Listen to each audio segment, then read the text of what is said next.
നമ്മുടെ ഈ നെടുമങ്ങാട് നിന്നും തേരിക്കാട് പോകുന്ന യാത്രയിലാണ് ഞാൻ ഇപ്പോൾ ഉള്ളത്. നെടുമങ്ങാട് നിന്ന് ഏകദേശം 60 കിലോമീറ്ററോളം പിന്നിട്ടിട്ടുണ്ട്. തമിഴ്നാട്ടിലുള്ള ഒരു അടിപൊളി സൺറൈസിന് മുന്നിലാണ് ഞാൻ നിൽക്കുന്നത്. തമിഴ്നാടുള്ള താടകമലയുടെ പിന്നിൽ ഉദിച്ചു വരുന്ന സൂര്യനും അതുപോലെ തന്നെ നല്ല നെൽകൃഷിയും ഒരുപാട് വിൻവിൽസൊക്കെ കണ്ടുകൊണ്ട് നമ്മുടെ യാത്ര ഇങ്ങനെ തുടങ്ങിയാണ്. തമിഴ്നാട്ടിലുള്ള ഏറ്റവും വലിയ പ്രത്യേകത എന്ന് പറഞ്ഞാൽ നല്ല സ്ട്രെയിറ്റ് റോഡ്, താഴ്ന്ന പ്രദേശത്ത് 2 സൈഡിലായിട്ട് നല്ല ഭംഗിയുള്ള നെൽപ്പാടവും അതുപോലെ തന്നെ ദൂരെ ചെറിയ ചെറിയ മലകളും ഒരു പ്രത്യേക ഭംഗി തന്നെയാണ് നമുക്ക് തമിഴ്നാടിലൂടെ ബൈക്ക് റൈഡ് പോകുമ്പോൾ കിട്ടുന്നത്. മലകളും മരങ്ങളും കുറവായതുകൊണ്ട് നല്ല ചൂടാണ് ഇവിടെ.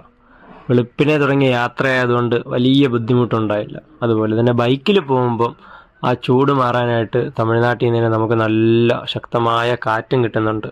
ഫുൾ വീഡിയോ ചാനലിൽ ഇട്ടിട്ടുണ്ട്.